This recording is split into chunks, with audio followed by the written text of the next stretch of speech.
সকলোকে নমস্কাৰ জনাইছোঁ। অসমবাসীৰ হিয়াৰ মথু সকলোৰে মৰমৰ আমাৰ শিল্পী জুবিন দা যদিও আমাৰ মাজত নাই, কিন্তু তেওঁৰ সৃষ্টিৰাজি, তেওঁৰ যিসমূহ গীত অসমবাসীৰ বাবে উপহাৰ দি গৈছে, সেইসমূহক আমি জীয়াই ৰাখিব লাগিব। তেওঁৰ যি আদৰ্শ, তেওঁৰ যি চিন্তা, তেওঁৰ যি নতুন অসমৰ সপোন দেখিছিলে, আমি তেনে এখন অসম গঢ়াৰ দিশত আমি সকলোৱে যুৱ প্ৰজন্মৰ বিশেষকৈ আমি আগভাগ ল'ব লাগিব, আগুৱাই নিব লাগিব। তেওঁ যি ৩৮,০০০ গীত পৰিৱেশন কৰিলে, ৪০ৰ পৰা ৪৮টা ভাষাত তেওঁ বিভিন্ন ভাষাত তেওঁ গীত পৰিৱেশন কৰি গ'ল।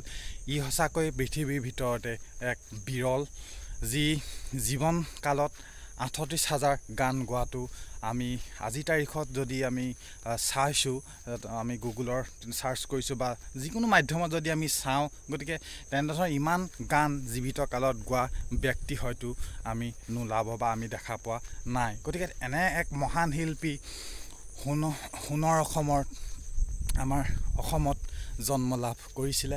ই আমাৰ বাবে গৌৰৱ, অসমবাসীৰ বাবে গৌৰৱ। চিৰদিন চিৰকাল অনাদি অনন্তকালৰ বাবে তেওঁৰ অসমৰ বুকুত অসমৰ নাম সদায় চিৰযুগমীয়া হৈ থাকি যাব, যুগ যুগ ধৰি চাকি যাব। পৃথিৱী থাকে মানে তেওঁৰ সৃষ্টিৰাজি, তেওঁৰ গানসমূহ আমাৰ মাজত থাকি যাব। প্ৰজন্মৰ পিছত প্ৰজন্মই তেওঁৰ গীতসমূহ, যুগজয়ী কালজয়ী গীতসমূহ শুনিব। শ্ৰেষ্ঠ তেওঁৰ যি গান, সেই গীতটি হৈছে মায়াবিনী ৰাতিৰ বুকুত। আপোনালোক সকলোৱে জানে, যিটি গীত আজি প্ৰাৰ্থনালৈ পৰিৱৰ্তন হৈছে। আৰু আপোনালোকে দেখিছে যে অসমত ইতিহাসত আগতে এনেকুৱা ধৰণৰ হোৱা নাই, যি নেকি সমাধি ক্ষেত্ৰ, মন্দিৰ, মছজিদ, গুৰুদ্বাৰালৈ পৰিৱৰ্তন হৈছে। গতিকে আগতে মানুহে গা ধুব লাগে মৰিশালীলৈ গ'লে বা সমাধিস্থলীলৈ গ'লে, কিন্তু আজিৰ তাৰিখত ধুনীয়াকৈ নিজেই চাফ চিকুণ হৈ পেলাই তেওঁক শেষ দৰ্শন কৰি আহেগৈ, তেওঁৰ অনুৰাগীসকলে দৰ্শন কৰি আহেগৈ। গতিকে তেনেধৰণৰ এক পৰিৱেশ আজিও বিৰাজমান হৈ আছে।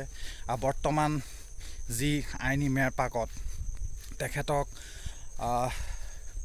বিভিন্ন প্ৰকাৰ ষড়যন্ত্ৰ কৰি মৃত্যুলৈ ঠেলি দিছিলে বুলি যি এক বাৰ্তা চলি আছে। SITকে ধৰি চৰকাৰৰ হেঁচাকে ধৰি বিভিন্ন আৰক্ষী বিষয়ববীয়া বা আইনী ব্যৱস্থা, আইনী মেৰপাকত বিষয়টো আছে। আমি আশা কৰিছোঁ এক যোগাত্মক দিশ বা এক উচিত সঠিক ন্যায় ব্যৱস্থা তেওঁ লাভ কৰক, তেতিয়াহে তেওঁ আত্মাই হয়তো সদগতি লাভ কৰিব, এক সুন্দৰ হ'ব। গতিকে আমি এই ধৰণৰ বিষয়বস্তুবিলাক আমি চাব লাগিব। আমি আশা কৰিছোঁ চৰকাৰে যি ন্যায়িক ব্যৱস্থা বা ন্যায়পালিকাৰ যি ব্যৱস্থা, সেই ব্যৱস্থাসমূহ খুব সুন্দৰকৈ হওক, আমি তাকে কামনা কৰিছোঁ। আৰু ক'বলৈ গ'লে আমাৰ সকলোৰে বাবে ই এক অতি দুখৰ বিষয়, পৰিতাপৰ বিষয় যে আমি আজি তেওঁৰ ন্যায়ৰ বাবে জাষ্টিছ ফৰ জুবিন গাৰ্গ নামেৰে হেছটেগ আমি আজি কৰিবলগীয়া হৈছে, ন্যায়ৰ বাবে কৰি আছে। গতিকে আপোনালোকেও কৰি যাওক, চৰকাৰৰ সদিচ্ছা আছে। গতিকে চৰকাৰৰ তৰফৰ পৰাও আমি আশা কৰিম এক সুন্দৰ, অৰ্থাৎ এক সুস্থ ন্যায়িক ব্যৱস্থা যাতে হয়, তেওঁৰ ক্ষেত্ৰত জুবিন গাৰ্গে যাতে ন্যায় পায়, আমি তাকে কামনা কৰিম। আমি তেনেধৰণে এক আশা কৰিম। আৰু অদূৰ ভৱিষ্যতে, অৰ্থাৎ আমি ক'ব গ'লে অনাগত 100 বছৰ বা দশকলৈ হয়তো আমি এনে সম্পদ আৰু অসমৰ বুকুত আমি নাপাম। গতিকে জীৱিত কালত তেওঁ কি আছিলে সেয়া কোনেও ভালকৈ অনুধাৱন কৰিব পৰা নাছিলে, যিটো নেকি তেওঁৰ মৃত্যুৰ পিছত সকলোৱে আৰু অধিক জানিছে। গতিকে এনেধৰণৰ কথা বতৰাবিলাকৰ বিভিন্ন কথা আছে। গতিকে আমি সকলোখিনি সামৰি পেলাই আমি তেওঁক আগুৱাই লৈ যাব লাগিব।